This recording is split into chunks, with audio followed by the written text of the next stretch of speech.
welcome to XWA Recap for Valentines Massacre. We're still the champion, my friend.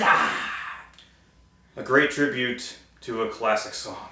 Jeff, could you please stop paying this really sad tribute to Queen and please take this seriously for a change?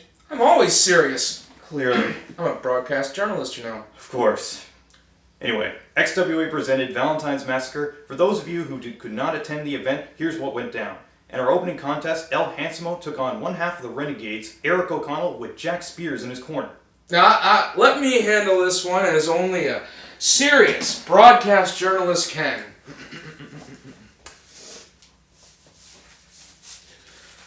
Tramposo Grande! Are you auditioning for Telemundo or something? Ne, he no nada descripto dos tramposos grande. If I know my Spanish, there's nothing that needs to be said about these two cheaters. Accusing El Hansamo of cheating as always, Jeff, but the fact is El Hansamo was the victor. After the match, we saw brute force run in, and like what they did to the Wave Riders the previous month, they nearly broke the Renegades in half. And to add insult to injury, they cut the hair of Eric O'Connell and threw it in the fans. Oh, please. That greasy hippie needed a haircut. If you ask me, those fine gentlemen in brute force did Eric O'Connell a favor. Brute force showing that they are mentally unstable as much as they are physically intimidating. Former XWA champion Dazzling Dick Durning came out to the ring and demanded a title shot against Joshua Kotsavasakis. Josh came out with the rest of the frat and told Durning that the roll the dice briefcase does not include a rematch clause. XWA President Nelson Hum came out and verified this clause, but he offered Dazzling Dick Durning a title opportunity. Now, one half of the Gyration Nation. Now, if you beat him, then next month you get the other one. And if you beat him on April 14th at XWA Strap, you get Kotsav for the world title. Oh! This is BS! After that announcement, he made Joshua Kotsavasakis defend the title against Sonny Warcloud, and that match took place right after that announcement. An unfair and unjust decision, as usual, by our owner, Nelson Hum. Sonny Warcloud fought as hard as he could to win the championship, but he came up short. Your winner, and still XWA champion, Joshua Kotsavasakis. We're still the champion, my friend.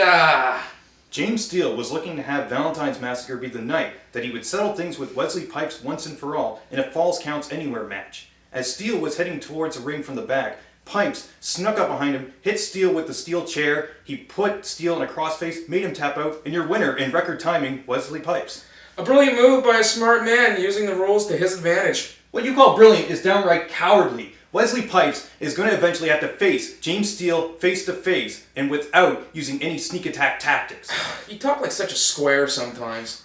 Our next match, Shahir Razul took on former XWA champion John Stryker. Shahir had his translator and manager, the Sheik, in his corner, and at one point in the match, the Sheik jumped on the ring, and that allowed Shahir to hit Stryker with a spike, applied a submission hold, and it was too much for the former champion to handle. He tapped out. Your winner, and still currently undefeated, Shahir Razul. The great thing about the XWA is seeing the debut of new talent stepping foot in the squared circle for the first time. We saw at Valentine's Massacre the debut of Senior Flame taking on Barstool Bailey in a match that was lighthearted for the fans in Senior Flame, but not as much for Barstool. You know, he's probably just another jerk in a mask who cheats all the time. Barstool Bailey got so angry in the match, he was choking the life out of Senior Flame, causing a disqualification. After this match, XWA ring announcer The Coug wanted answers from Barstool Bailey. What do you think I'm here for? This is what I do. This is what puts bread on the table for my family. This is serious stuff, right? I mean, come on. And here, for the last couple of months, I get some loony bin dressed as Hulk Hogan. And now, what? Senor Fire Pants or whatever? I ain't no joke to these fans. So tell me something.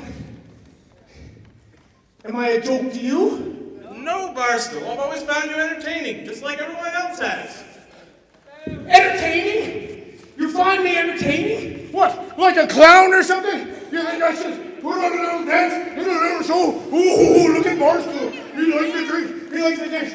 Is that what you think? No. This interview is over. Someone needs a drink.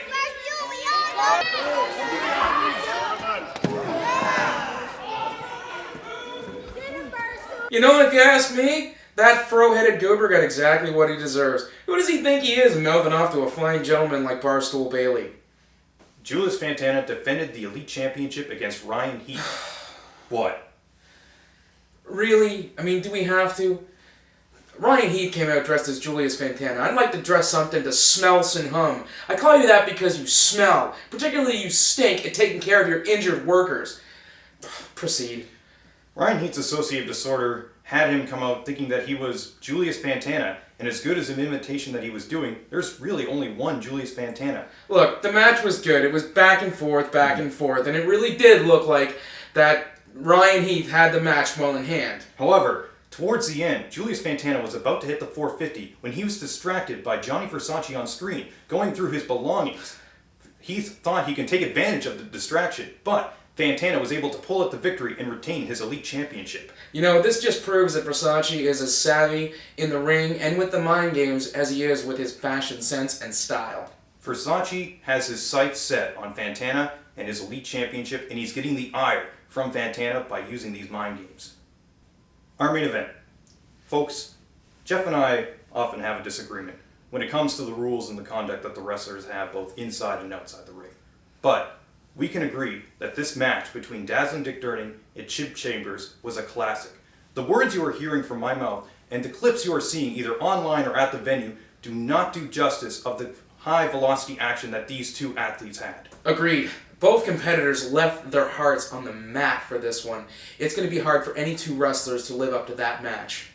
Dazzling Dick Durning defeated Chip Chambers. He is one step closer to an XWA Championship title match. But his next stop will be at XWA Standoff, where he takes on Dale Dangles.